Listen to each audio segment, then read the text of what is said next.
सर्वप्रथम आप सभी को 74वें गणतंत्र दिवस की हार्दिक शुभकामनाएं। मंच पर आसीन मेरे बड़े भाई श्री गजानन माली जी, डॉक्टर डीपी सिंह साहब, श्री भुवनेश शर्मा जी, श्री विवेक सिंह जी,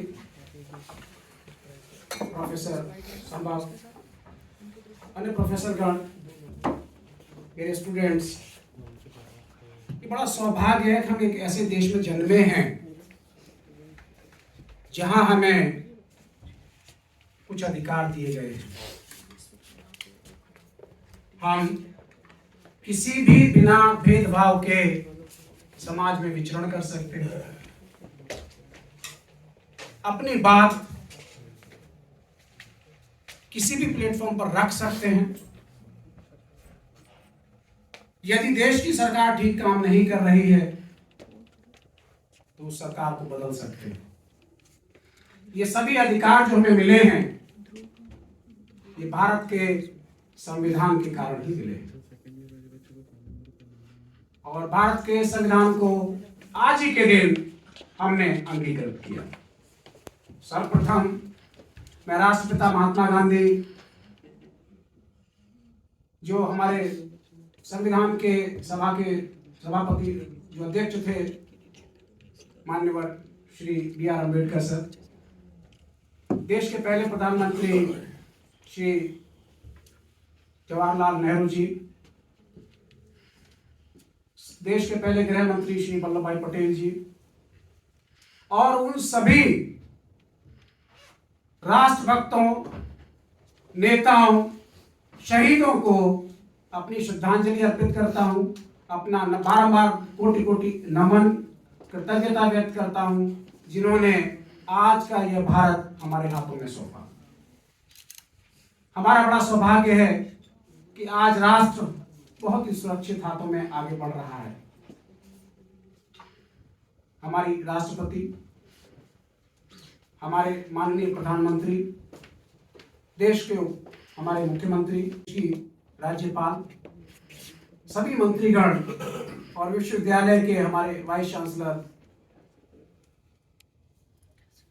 प्रतिपल एक ही सपना जी रहे हैं कि ये युवा पीढ़ी, जिसे हम युवा भारत कहते हैं, ये विश्व के पटल पर विश्व गुरु के रूप में अपनी पहचान बनाए। हम सबकी यह जिम्मेदारी है कि इस मिशन को पूरा करने में कंधे से कंधा मिलाकर उनका साथ दें। मेरा बड़ा सौभाग्य है कि मुझे इस संस्थान को आगे ले जाने का दायित्व मिला। मैं उत्तर प्रदेश सरकार और अपने वाइस चांसलर महोदय का बहुत आभारी हूं कि उन्होंने ये अवसर मुझे प्रदान किया।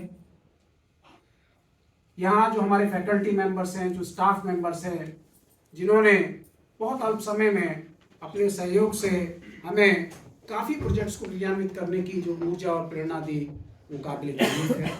मैं एक बार पुनः उनका अभिनंदन और धन्यवाद करता हूँ। इस संस्थान की विशेषता जो मैं कहूँगा वो ये है कि यहाँ के छात्र जो है वो ऊर्जा से भरे हुए हैं, लबरेज हैं, वो एक नया राष्ट्र गढ़ना चाहते हैं। और मैं आज इस मंच के माध्यम से ये विश्वास दिलाना चाहता हूँ कि जो भारत का नया इतिहास लिखा जाएगा उसमें यहाँ के जो पहले 100 एम्बेसडर्स होंगे वो पाथ फाइंडर होंगे, गेम चेंजर होंगे। एक बच्चे का नाम स्वर्णिम अक्षरों में लिखा जाएगा, क्योंकि आप ही के माध्यम से हम इस देश में बेरोजगारी की समस्या के उन्मूलन के लिए अपना पूरा प्रयास करेंगे। और मैं कटिबद्ध हूँ, आप सभी के समक्ष प्रतिज्ञा करता हूँ कि जब तक मेरे शरीर में रक्त की एक बूंद बाकी है और प्राण बाकी है, तब तक मैं अपना प्रयास जारी रखूंगा कि इस देश में कोई बेरोजगार ना रहे।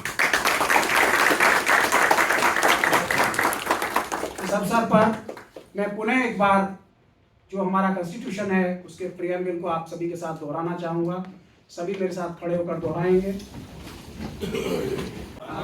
भारत के लोग भारत को एक संपूर्ण प्रभुत्व संपन्न समाजवादी पंथ निरपेक्ष लोकतंत्रात्मक गणराज्य बनाने के लिए तथा उसके समस्त नागरिकों को सामाजिक आर्थिक और राजनीतिक न्याय विचार अभिव्यक्ति विश्वास धर्म और उपासना की स्वतंत्रता प्रतिष्ठा और अवसर की समता प्राप्त कराने के लिए तथा उन सब में व्यक्ति की गरिमा और राष्ट्र की एकता और अखंडता सुनिश्चित करने वाली बंधुता बढ़ाने के लिए दृढ़ संकल्प होकर अपनी संविधान सभा में तारीख 26 नवंबर 1949 को एतद द्वारा इस संविधान को अंगीकृत अधिनियमित और आत्मर्पित करते हैं। हम अक्षरशः इसका पालन करेंगे। इन अधिकारों के साथ हर नागरिक को कुछ कर्तव्य भी दिए गए, मैं पढ़ूंगा और सभी दोहराएंगे। हम इन कर्तव्यों का सदैव पालन करेंगे। मैं सिर्फ पढ़ूंगा, आपको दोहराना नहीं है। प्रत्येक नागरिक का यह कर्तव्य होगा कि वह संविधान का पालन करे और उसके आदर्श संस्थाओं, राष्ट्रध्वज और राष्ट्रगान का आदर करे। स्वतंत्रता के लिए हमारे राष्ट्रीय आंदोलन को प्रेरित करने वाले उच्च आदर्शों को हृदय में संजोए रखे और उनका पालन करे।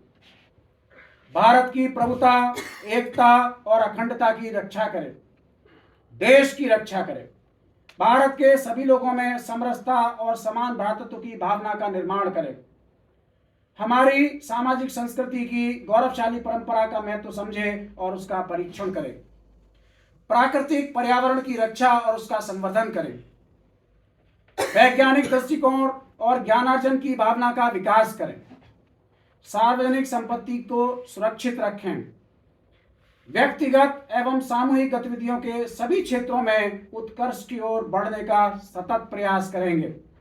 माता पिता या संरक्षक द्वारा 6 से 14 वर्ष के बच्चों हेतु प्राथमिक शिक्षा प्रदान करना हमारा मूल कर्तव्य होगा। इसी भावना के साथ आप सभी को पुनः बारंबार ढेरों हार्दिक शुभकामनाएं। आप इस राष्ट्र को बढ़ाने में अपना योगदान देते रहें। मैं ऐसी शुभाशीष और शुभकामनाएं देता हूँ।